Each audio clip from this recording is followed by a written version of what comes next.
All right, we're here to start part two of the mobile chat with Adz and Daz.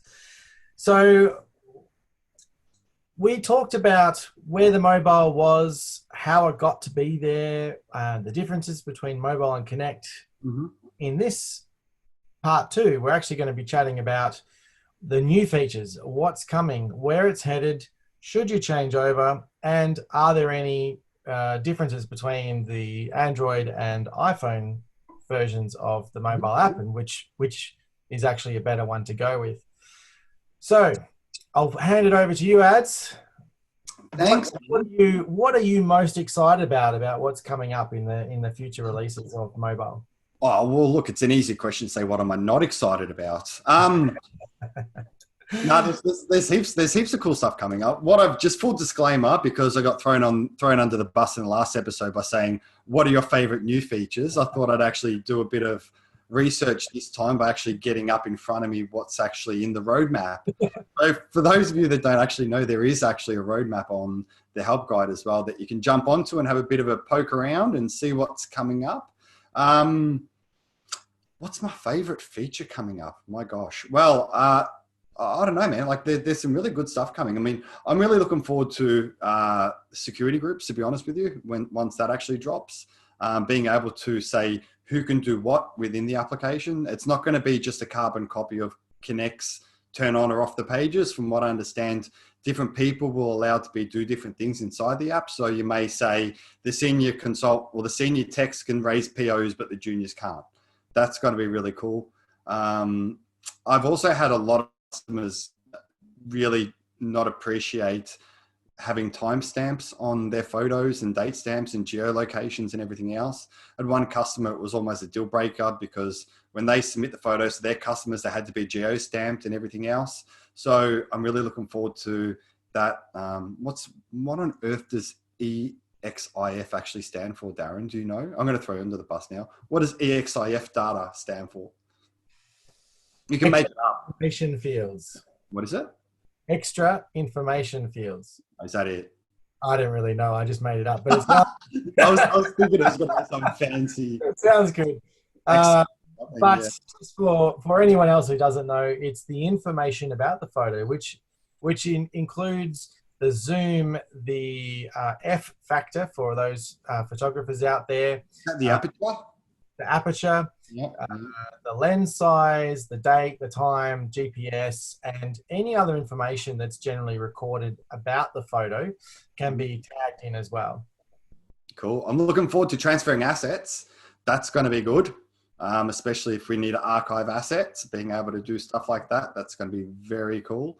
And one of my pet hates with the app is being able to create the job in the service module. That actually is, not being able to create the job in the service module. That is also in the roadmap to be able to create the job in the service module instead of quotes and sales. So that's awesome. That we're essentially be able to do, by the time most of this is done, which is only a few months away, to be honest, we'll be able to do almost everything we need to do from the service app. We don't have to go backwards and forwards either between mobile and Connect or between service and quote and sales. When you're in service, for almost all of the things you need to do aside from quoting, you'll be able to do it straight away from service as well. Yeah. How about we go into some of these a little bit more detail and what they would mean to people that are actually going to use these features. So last time we mentioned that there was an issue at the moment, and it's not really an issue, it's just the functionality difference between mobile and Connect, where you start the timer, start travel, you arrive on site, you start work, you then do the work, type details in, attachments, etc., raise purchase orders. If you decide that you want to change the time, if you change the time within that and then you submit the job, it overwrites what you've done, and it takes the time from when you started and finished and puts that in your schedule. Mm-hmm. Well, the ability now to not submit the actual time and overtype the actual time is coming in one of the very next releases. So that basically means that if you hit start too late or you don't want to hit start, you can actually put your actual time in how it should be, not based on when you started and stopped. Now, might I add, if you're not starting the job when you're supposed to, and you're not finishing the job when you're supposed to, you're probably doing something wrong. There are some unique workflows where someone goes to a site and might do 12 jobs, one after the other. I can understand why you wouldn't use that feature. Most jobs, you start it, you stop it, and there's no excuse for not doing it. Sorry, I'm harping, but it's true. It is. Push your buttons properly. Push your buttons. You're pushing my buttons, Daz. Don't worry about that. All the talk of simPRO Mobile, it's making me hot. So one of the other things that I'm really looking forward to, record and submit time blocks for others. This has also been a bit of a red flag for quite a few customers that go out with their apprentices as well. So they may have an A grade or an apprentice. Being able to actually record time blocks for other people that are on site as well. I always thought it was an odd exclusion. That you could never do it, because you could do it in Connect, you could do it for plants and equipment, you could do it for other employees, you can do it for anything. But in simPRO Mobile, never really had that feature. You could always duplicate your time block for other people, but you could never change the times or add other people like you used to be able to do in Connect. Like I said, always thought it was a bit of an odd one that you could never do it. But that's coming up. That's in the coming up column at this point of time. So I think that's going to be a really good one. I like the ability that, and we did touch on this previously, that what you see is what you get, which means bold, italic, underline, background, large fonts, tables, etc. I really like the fact that you can do that in job cards and purchase orders. That's going to be a game changer, I think. A script, I'll give you an example. A script can be put in place where you've got a table, and on the left side of the table is the headings, and on the right side is empty boxes that you want your technicians to fill in. For example, a quote request, or just details on a new asset, or details on something that needs to be entered into simPRO. I think having a beautifully formatted, with boxes ready to type in table will make a big difference to actually getting things filled out in a familiar format, so it's the same every time. It's going to be a game changer. And that, whatever they type in there, if you do it in the right way, maybe you want that to flow straight through to the invoice with all its formatting and all its bold and underlines and everything else going along as well. And now that's something that had to be changed in enterprise so that the mobile app could actually use it. And it was the mobile app that's managed to change the way enterprise works, which I think is fantastic. Yeah, it's cool. It's cool that the app is now driving features in enterprises. It's really cool. Yep. One of the other things, the task module. Now, those that ever used or tried to use tasks inside of Connect probably found that they were okay at best, where you could basically close the task, leave some notes, and that was it. The task module that's being planned to drop in mobile is going to be pretty awesome. Based on the roadmap we've got, Text will be able to view, create, and assign tasks, reassign tasks, add attachments, enter notes and descriptions. So the fact that you're not only just getting a carbon copy, you're now going to be able to create tasks, which assign attachments to tasks, enter notes, reassign them. It's kind of a game changer on how you'd actually use tasks. I think it's going to help people redesign their workflows surrounding the added functionality that mobile's getting in for tasks now. I think it's going to be really cool. Absolutely. And just some real world examples. I'm going to take a photo of an issue while I'm on site that needs to be quoted. I take photos, assign it to the salesperson, quote to create. I'm on site. I need to buy something, but as a technician, in your workflow, you don't allow technicians just to order in things from Interstate or whatever.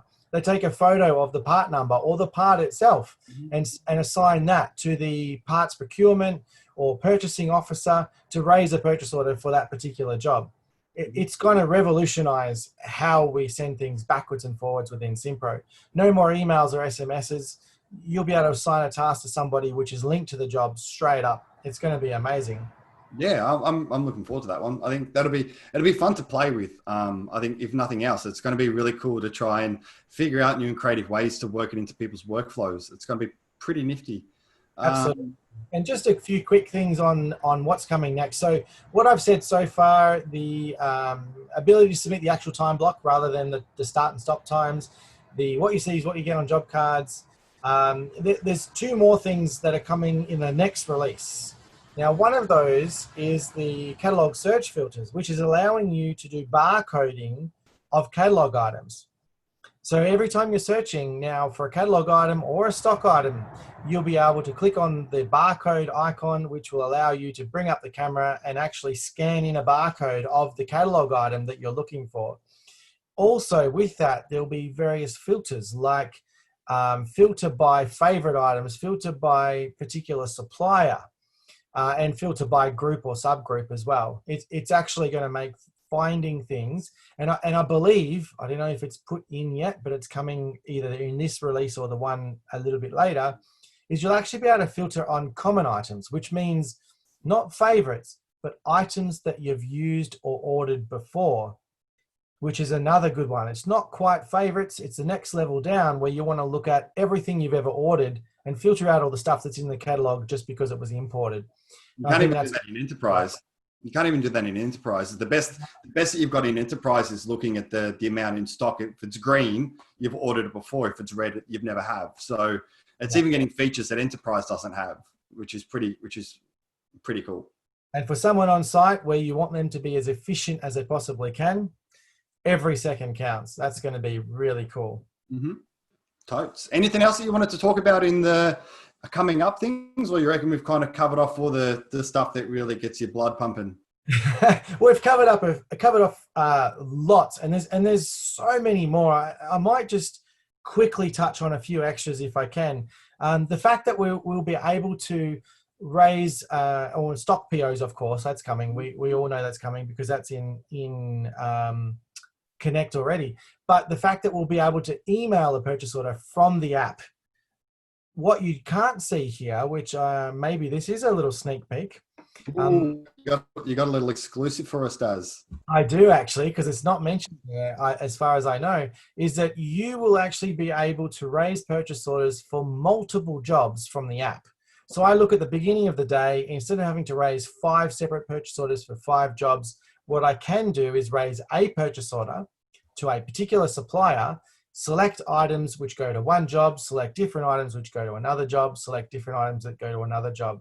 That's going to be a game changer as far as efficiency goes as well. One pickup, one invoice, the items going to each individual job. Will you be able to do it for stock?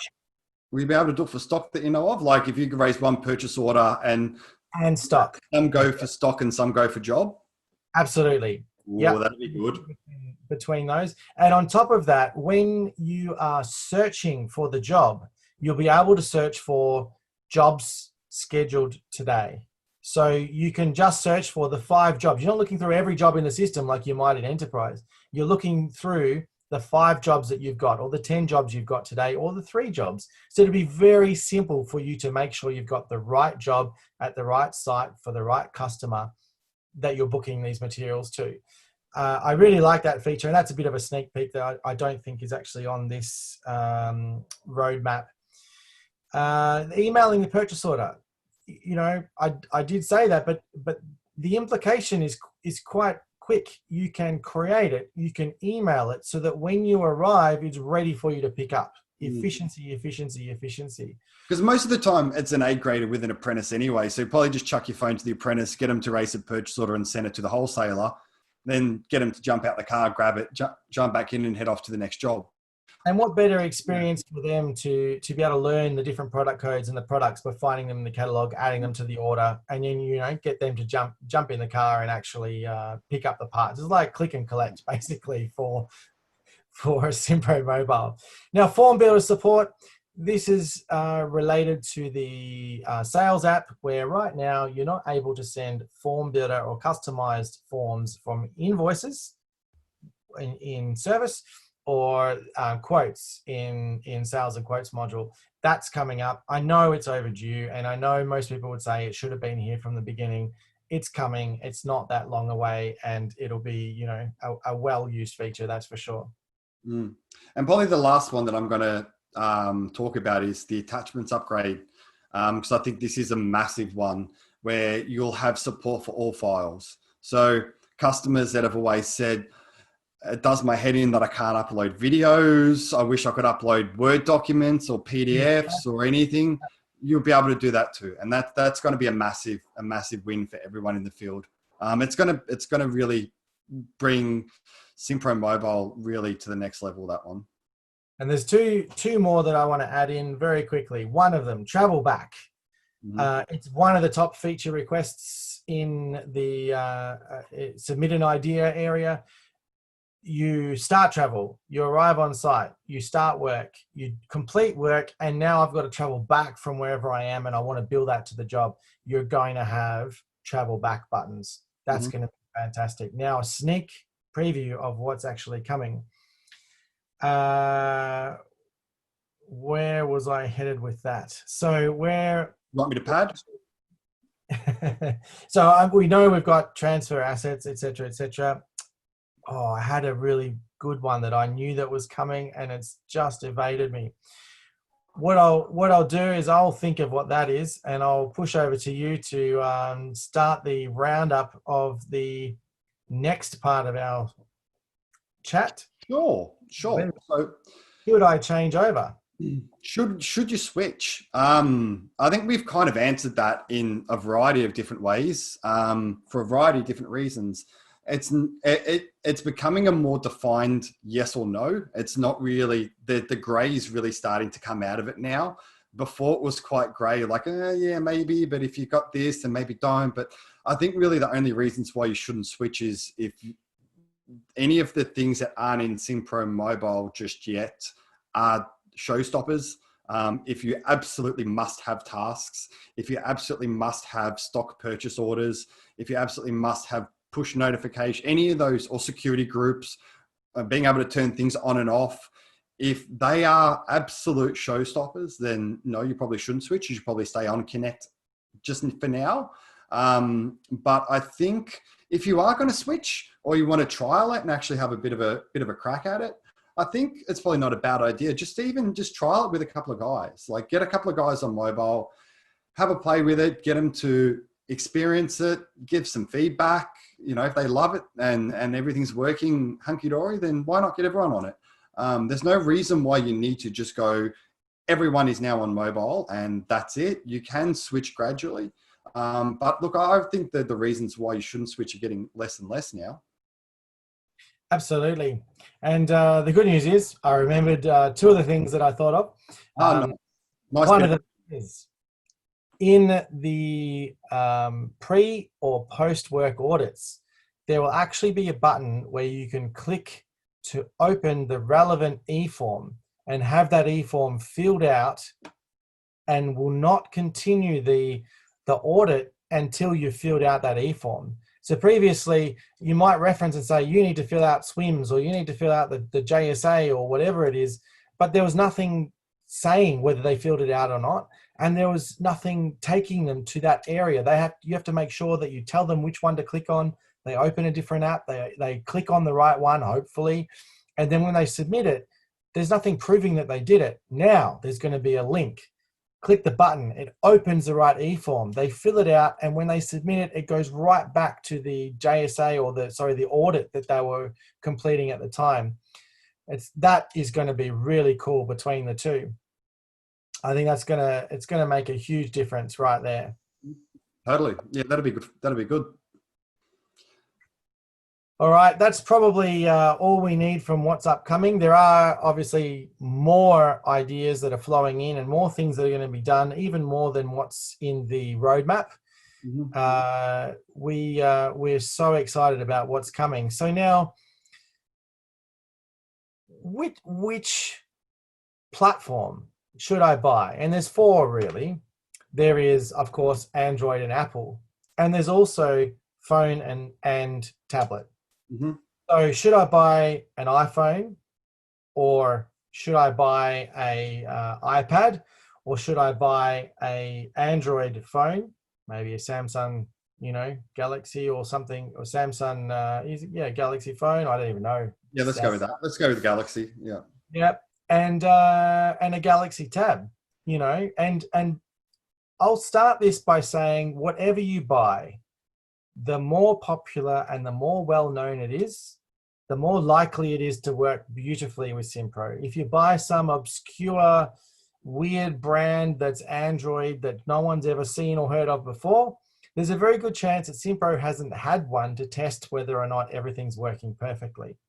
So I'll say that from an Android versus Apple iOS point of view, the Apple iOS infrastructure is very well known. There are only a finite number of devices.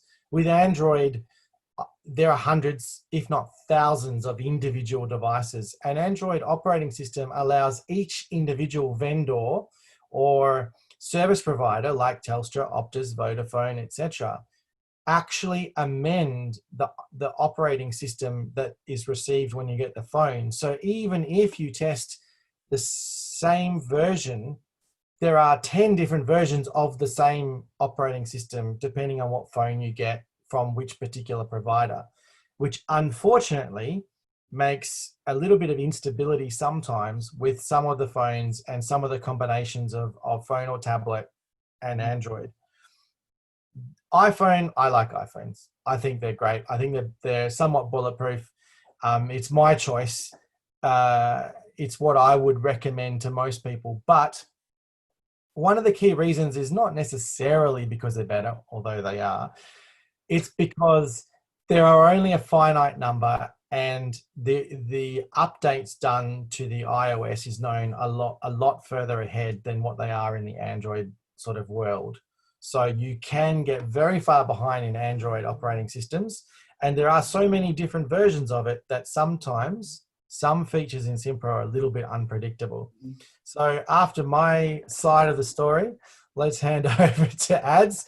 What has your experience been being an Android device lover? Sounds like the great debate over here. It's turning into getting a bit nasty. I'm an Android user. In saying that, I do agree with a lot of what Darren's comments are surrounding the Android infrastructure. I think there's a lot of bloatware out there in terms of different phones. It's not even just, I mean, if you really want to get horribly nasty about it, I mean, Darren's talking about the different companies like your Vodafones and Telstras and Optus and everything else, even putting their own baked in apps on top of the Android infrastructure. If you want to take it another step further, you've also got phones baking their own stuff in, which then a Samsung phone has its own baked in bloatware that then gets modified again by Telstra. So you're looking at a couple of versions of Android already being bastardized before it even gets into your hands. So I do agree with Darren's sentiments. Like I'm not a massive fan of the Samsungs and everything else, just because the native experience of Android has been diluted a few times before it gets in your hand. I'm a firm believer that if you are going to use an Android phone, get a Pixel. Pixels are probably the purest phones that you can get your hands on because they're made by Android. They're not modified by anyone. They're not allowed to be. So Telstra, Optus, no one is modifying those versions of Android. And it's all over the air. Or if you see the acronym OTA, it's over the air. So all of the Android updates are pushed out directly by Google over the air, which means your phone will just prompt you to say you've got an update. Whereas the Samsung and the likes of Samsungs and everyone else, Samsung gets the Android update, then it gets to Samsung, then Samsung update it, then they push it out to Telstra, then Telstra update it, then it eventually pushes out to you. So you might have a feature release for an Android, which might be 6 months old by the time it actually gets to you, that's 6 months out of date. So if you are going to go down that path, I think personally, my experience with Android phones is really positive because I use Pixels. I'm sure if I used, I don't know, a Chinese phone that's really, really cheap, that's come out, that's only $200, I'm probably not going to get the same experience as I would with a $1,500 Android phone that's made by Google. So you really got to look at it to say, well, yes, it is Android. It is $200, but why is it $200? It's probably using a chipset that's really, really old. It's got really low RAM. It's going to just clunk up and die very quickly because the battery is really small. It's not going to last. The RAM is quite tiny, which means it can't handle too many apps being open. The chipset's going to be quite old, which means it's not going to be fast. There's a variety of reasons why phones aren't the same. And there's a variety of reasons why some phones cost more than others. So if you are going to go down that Android path, I do probably think a Pixel's probably the best one of the lot. But I do agree with Darren that, you know, Apple also has a really good infrastructure. So it's really horses for courses. And what one you should buy sometimes is going to depend on the budget you've got to spend. Apple phones are really expensive. Apple tablets are really, well, iPads are really expensive. You could pick up a really cheap Android tablet really cheap. You can pick up a really cheap phone. And if you only need them to last you 12 months, it's probably, they're going to do the job for 12 months before they become bloated and slowly start to die. And in that time, you could have spent maybe $300 on 5 phones to get the same longevity as you would have spent in spending the same amount of money on an Apple phone. So entirely up to you in terms of budget. But yeah, I don't think we've answered that question at all. Well, I think we have. I think, and I haven't heard that before. That's very interesting. That if you're going Android, go Pixel.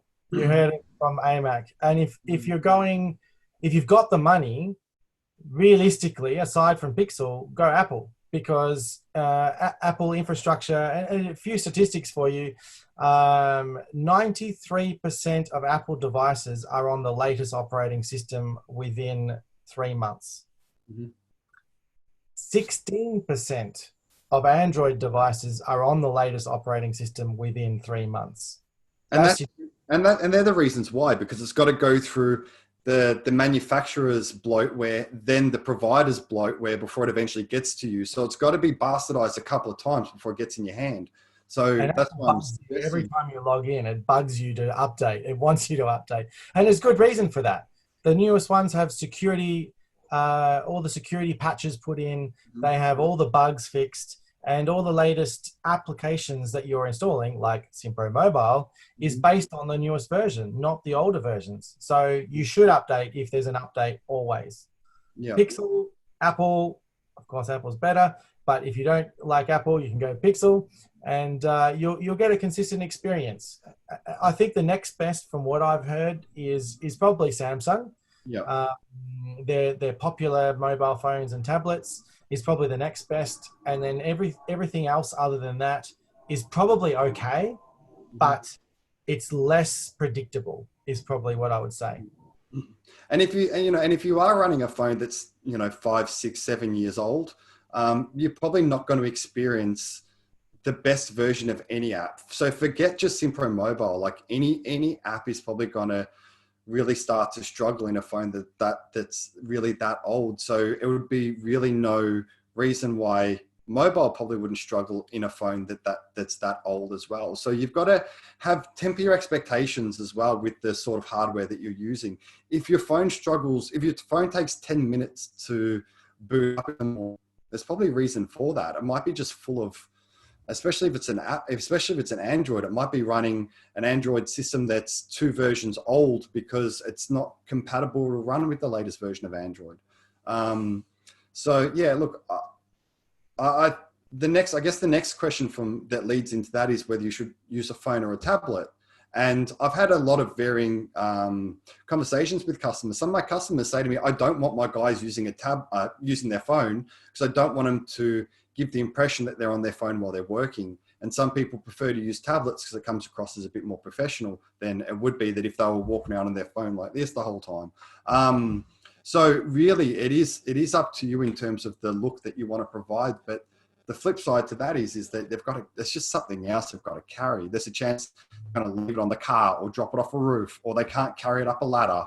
So really, there's no clear answer to it. It just depends on what you're trying to achieve as a business owner. Absolutely. Yeah, 100% correct. I've heard exactly the same thing. If they're on their phone, they must be on Facebook. If they're on a tablet, then they must be working. But try taking a photo with a tablet. It's much, much harder, and the quality is not as good. And you can't put your tablet in your pocket. I mean, you'd have some pretty huge pants if you could. Yeah. whereas your phone can be with you all the time. So you're up a ladder, you need to quickly take a photo. You probably could, safety reasons aside, why you wouldn't do that. But you probably could. It's definitely easier to do things by the phone. You're not disadvantaged really in any way from the app point of view.